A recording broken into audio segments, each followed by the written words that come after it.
नमस्कार, आप देख रहे हैं अपना बिहार। मैं हूं आपके साथ विभा उपाध्याय। बुलेटिन की शुरुआत इस वक्त बड़ी खबर के साथ। खबर पटना से आ रही है, जहां जिला प्रशासन की जांच के बाद खान जीएस कोचिंग को बंद किया गया है। कोचिंग के बाहर नोटिस चिपका दिया गया।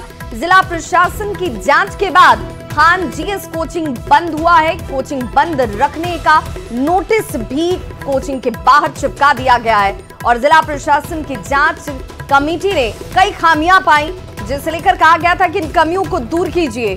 बिहार कोचिंग रेगुलेशन एक्ट का पालन इन कोचिंग संस्थानों में नहीं हो रहा है। खान सर ने जांच दल को जल्द कमियों को दूर करने का हालांकि भरोसा दिया है। आपको बताते चलें कि पटना में खान सर की कोचिंग की जांच की गई और जांच करने गई टीम को यहां पर कई खामियां मिलती हैं। यानी कि जो प्रोटोकॉल्स, जो गाइडलाइंस निर्धारित किए गए हैं सुरक्षा के लिहाज से बच्चों को ध्यान में रखते हुए, वहां पर खामियां देखी गई, जिसके बाद अब इसे बंद किया गया है। और पटना से हमारे साथ सहयोगी रजनीश इस वक्त ज्यादा जानकारी के साथ जुड़ गए हैं। रजनीश, जांच के दायरे में पटना के तमाम कोचिंग सेंटर, लेकिन बड़ी खबर यह कि खान सर की कोचिंग में भी खामी और उसके बाद इसे बंद किया गया है। देखिए, विभाग डीएम चंद्रशेखर सिंह के निर्देश पर जो है कल जांच कमेटी जो है लगातार जांच करने में जुटी रही और पटना के तमाम जो ऐसे इलाके हैं, खासकर मुसल्लापुर, भिकना पहाड़ी, नया टोला और जो ऐसे इलाके हैं वहां हड़कंप मचा रहा।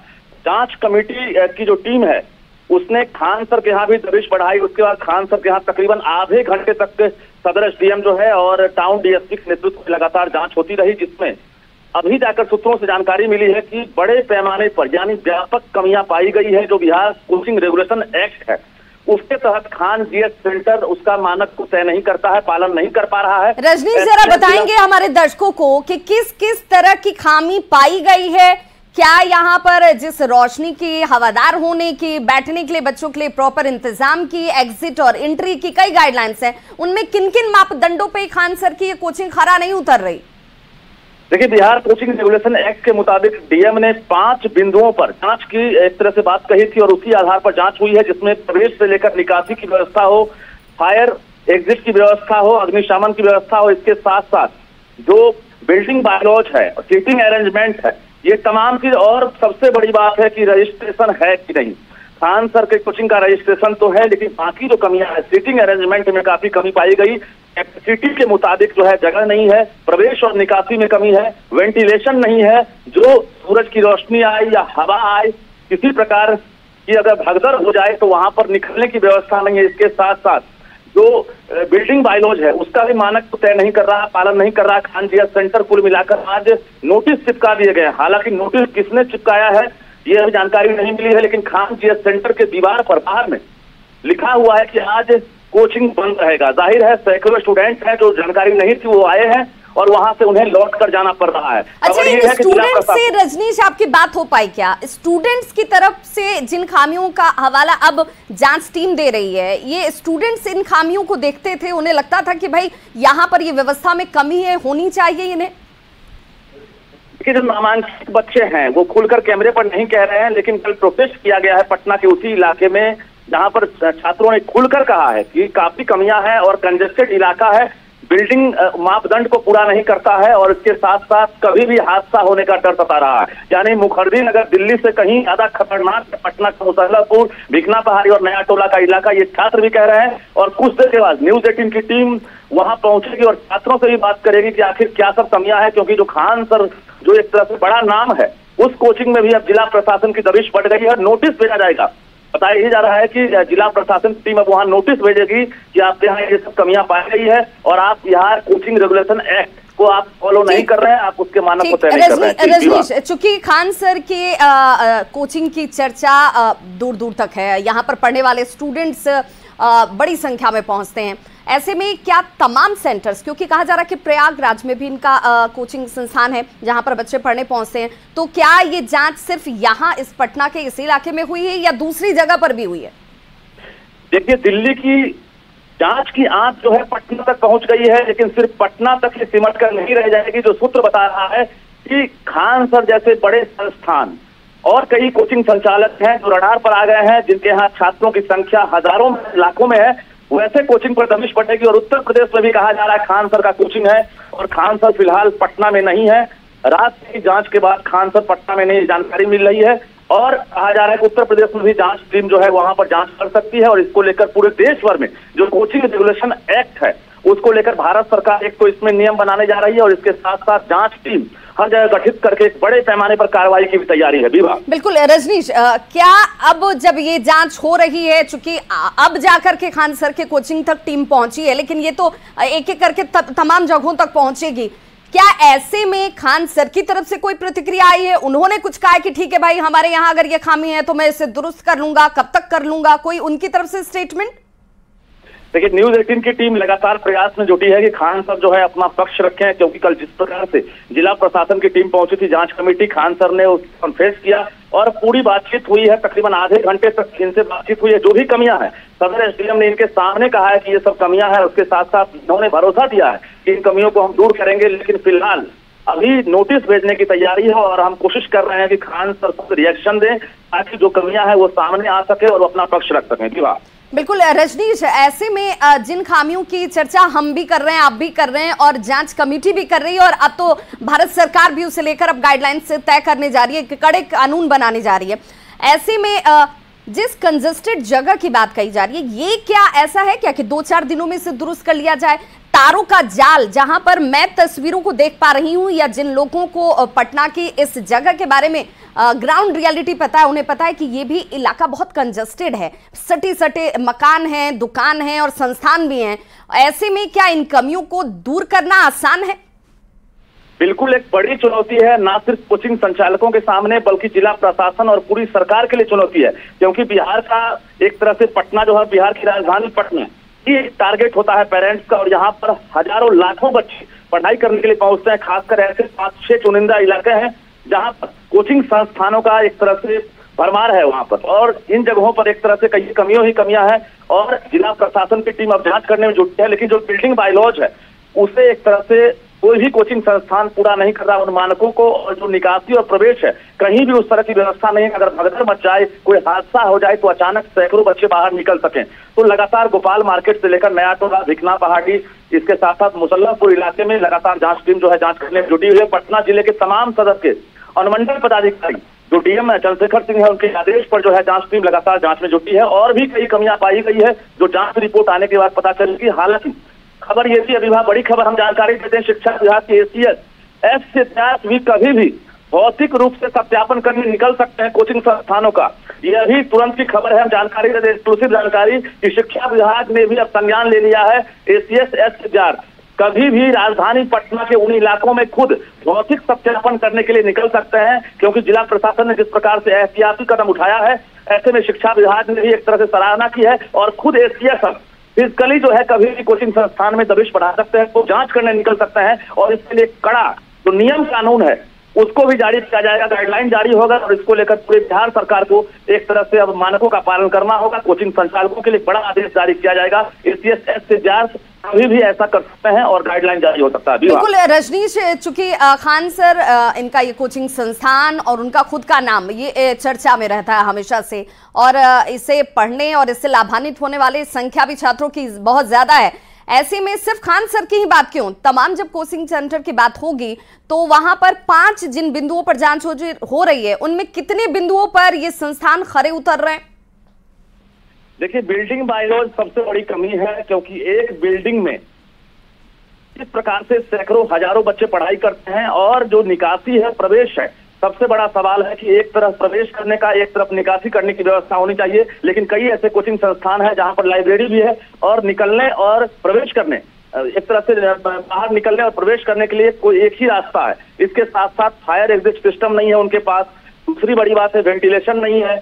तीसरी बड़ी बात है बिल्डिंग जो है पूरी तरह से कमजोर है, पुराना भवन है और ये 4 से 5 दशक से ये कोचिंग संस्थान उसी भवन में चल रहा है। बता दें आपको कि धीरे धीरे कोचिंग की संख्या तो बढ़ती गई, लेकिन बिल्डिंग का एक तरह से जो पैमाना है वो नहीं बदला है और बिहार सरकार की बिल्कुल, यानी एंट्री और एग्जिट एक ही जगह से। और देखिए जो जांच टीम भी पहुंची उसे भी इन एक एक करके ही ऊपर चढ़ना पड़ रहा है, यानी कि अगर कोई हादसा हो जाए तो वहां पर स्थिति कैसी होगी समझा जा सकता है इन तस्वीरों के जरिए। और 5 में से सिर्फ 1 या 2 मानकों पर ये कोचिंग संस्थान, चाहे वो बड़े हो या छोटे हो, खरे उतरते हुए नजर आते हैं। बहुत बहुत शुक्रिया रजनीश तमाम जानकारी। और बड़ी खबर सुपौल से, जहां पर एक हैरान करने वाला मामला सामने आया, जहां एक निजी स्कूल में बच्चे पर गोली चलाने का आरोप लगा है। गोली एक बच्चे के हाथ में लगी है। आरोप है कि स्कूली बच्चा अपने बैग में हथियार लेकर ही स्कूल पहुंच गया। त्रिवेणीगंज थाना इलाके में यह स्कूल मौजूद है और फिलहाल जिस बच्चे को गोली लगी है वो खतरे से बाहर है। राहत की बात यह है, घटना के बाद गुस्साए परिजनों ने जमकर बवाल किया है। मौके से एक मैगजीन भी बरामद हुआ है। वहीं पुलिस ने आरोपी बच्चे को हिरासत में लिया है। स्कूल के हॉस्टल में बच्चा चौकी के नीचे छिपा हुआ था। 2 तस्वीरें इस वक्त हम आपको दिखा रहे हैं। बच्चे की तरफ से गोली चलाई जाती है, जिसके बाद टीम पहुंची और फिर जांच शुरू की जाती है। हालांकि अब अभिभावकों से भी पूछताछ की जा रही है। क्या ये लाइसेंसी बंदूक थी, कैसे ये बच्चा इस बंदूक को लेकर स्कूल पहुंच जाता है। फिर जिस बच्चे को गोली लगी है उसके अभिभावक भी और तमाम दूसरे अभिभावक भी परेशान, हैरान नजर आए।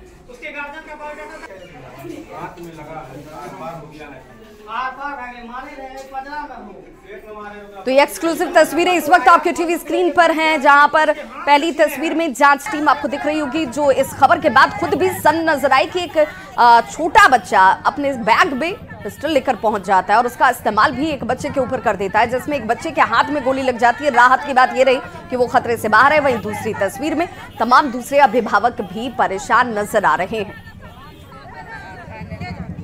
क्लास में जा रहे थे, एक बच्चा जो है ना पेट में गोली मारना चाह रहा था। वो जो लड़का था ना, हम उसको गोली को पकड़ लिए, मेरा हाथ में गोली चला दिया। बंदूक कहाँ से निकाला वो? अपने बैग से वो लेके गया था बैग में। अच्छा, काहे मारा वो गोली तुमको? मामला है कि मेरा ये भगना है, सेंट जॉन बोर्डिंग स्कूल में पढ़ता है। ये जब स्कूल आया तो प्रार्थना होने के बाद अपने क्लास में गया। क्लास में जैसे ही गया तो मुकेश कुमार यादव बघला, जो कि बघला का निवासी है, उसका भी बेटा उसी स्कूल में पढ़ता है। इसके उसके बीच में इसका कहना है कि मेरे और उसके बीच में किसी तरह का लड़ाई झगड़ा नहीं है, लेकिन वो लड़का जो है अचानक जो है मेरे पजरा में पहले बंदूक मारने का प्रयास किया। उसके बाद हम जो ऐसे खींच लिए तो वही बंदूक जाके इस पे लगा। इस पे जैसे ही लगा तो वो बच्चा का जो है प्रिंसिपल जो है बंदूक को जब्त किया। उसके बाद उसके गार्जियन को बुलाया, इसको भी बुलाए कि आपके बच्चा को बंदूक लग गया है, आप आइए स्कूल पे। हम लोग भी दौड़ के गए तो उसका गार्जियन जैसे मुकेश कुमार यादव जैसे स्कूल पे आया, बाइक लगा के पहले जाके बंदूक को जो है टेबल पे जो बंदूक रखा हुआ था, बंदूक जाके झपटा। उसी झपटने के क्रम में दोनों चीज लेके भागना चाहा। तो ये क्या नाम है इसका? मैगजीन नाम है। मैगजीन ये उसके हाथ से छीन लिए और वो छीन के बंदूक को जो है बेटा समेत बाउंड्री तरफ के भाग गया। ऐसे में न्यूज़ 18 ये सवाल पूछता है कि बच्चे के पास आखिर ये हथियार आया तो आया कहां से? बच्चे के बैग में हथियार कैसे पहुंचता है? बच्चे के परिवार वाले क्या कर रहे थे? क्योंकि एक बड़ी लापरवाही परिवार के असर से भी स्कूल ने बैग की जांच क्यों नहीं की? बच्चा हथियार लेकर आखिर स्कूल के प्रांगण में प्रवेश कर जाता है। यहां पर भी एक चूक स्कूल के स्तर से साफ तौर पर नजर आती है। अगर कोई बड़ी घटना हो जाती तो इसके लिए जिम्मेवार कौन होता? बड़ा सवाल।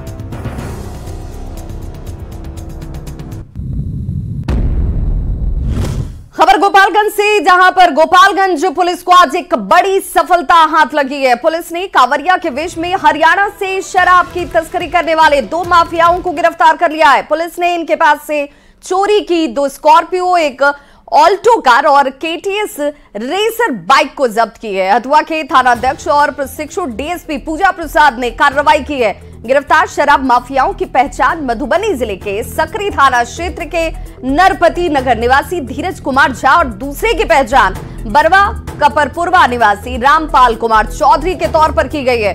पूछताछ में 10 से ज्यादा शराब तस्करों और माफियाओं के नाम तक सामने आए हैं। प्रशिक्षु डीएसपी ने कहा कि ये एक संगठित शराब माफियाओं का गिरोह है जो हरियाणा से चोरी के वाहन को किराए पर लेकर बिहार के दरभंगा, मधुबनी, सीवान और गोपालगंज समेत अन्य जिलों में शराब की तस्करी का धंधा करता है। पुलिस से बचने के लिए देवघर जाने वाले कांवरियों का झंडा और पोशाक पहन लेते हैं ताकि किसी को इन पर शक न हो। जिले के एसपी का कहना है कि इसके पहले जादवपुर में पुलिस ने लग्जरी गाड़ी से लाखों के शराब को पकड़ा था।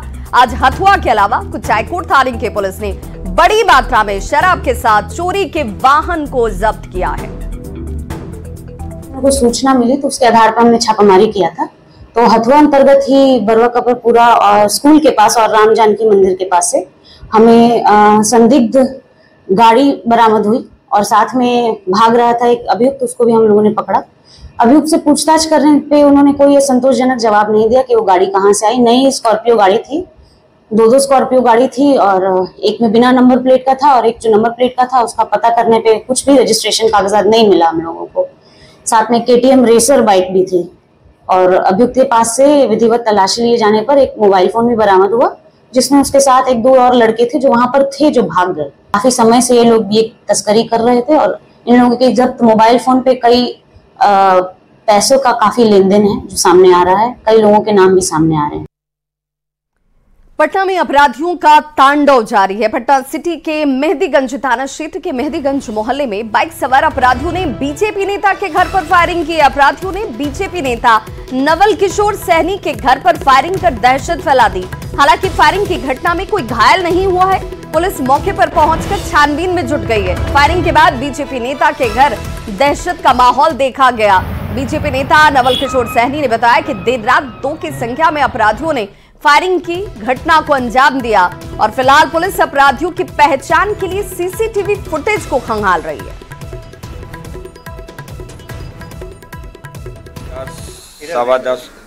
10 के आसपास सब अपना अपना रूम में था और उधर सब खाना खा रहा था बच्चा। मेरा मैया खाली गली में बैठी हुई थी। इसका जो केमारी है ना वो भिरकाया हुआ था। इस बीच में उसको लगा कि मेरा नाम लेके कोई गाड़ी बका और उतने ही सुनते सुनते ड्राम सा का आवाज़ किया तो उसको लगा कि कुछ हुआ। जब निकला तो कुछ लोग यहाँ पर इन सब भीड़ लगा दिया कैसे अभी तुरंत गोली छोड़ कर मतलब 1-1.5 मिनट के अंदर वो तेजी से बाइक से फिर निकल गया। 2 बजे की घटना है। पुलिस घटना पर पहुँच गई है। घटना का तहकीकात किया जा रहा है। निरीक्षण क्रम में वहाँ कोई संदेहात्मक सामान या खाली खोखा को बरामद नहीं किया गया है। फिर भी एफएसएल की टीम को बुलाया गया है और डॉग स्क्वाड टीम को घटनास्थल पर बुला करके जांच पड़ताल किया गया। वहीं पूर्णिया सांसद पप्पू यादव ने बीजेपी सांसद अनुराग ठाकुर पर निशाना साधा है। राहुल गांधी के जाति के सवाल पर पप्पू यादव ने कहा कि अनुराग ठाकुर को देश की गरीबी, कमजोर वर्ग के हालात और उनकी आर्थिक सामाजिक स्थिति का पता ही नहीं है। तो बड़े मियाँ छोटे मियाँ सुहान अल्लाह, रोपिएगा बबूल खाइएगा खजूर। अनुराग ठाकुर जी को क्या पता है देश की गरीबी, कमजोर, देश की सामाजिक आधार। कोई आज का बात है। जेपी, लोहिया, कर्पूरी, गांधी, सुभाष चंद्र बोस, भगत सिंह, इस देश में लाला लाजपत राय, झांसी, इस देश को राष्ट्र कवि दिनकर, सभी लोगों ने, बीपी सिंह ने मंडल कमीशन लागू किया। भले राजपूत समाज के लोग उन्हें एक्सेप्ट ना किए हो। राहुल गांधी को क्या ये गाली देंगे? राहुल गांधी को तो कई बार गाली पड़ चुकी है। जनों को लेकर के बात उठा दिया था यही लोग, मोतीलाल नेहरू से लेकर के आज तक। और जब जब परिवर्तन की बात आई तब तब कबीर पैदा हुए। और राहुल गांधी जी किसी जाति की बात तो किए नहीं और करते नहीं है। मंडल कमीशन के बाद और जो सामाजिक स्थिति है, सामाजिक आधार है, उसको समझिए। तो इस बुलेटिन में बस इतना ही, लेकिन न्यूज़ 18 बिहार झारखंड पर खबरों का सिलसिला लगातार जारी है।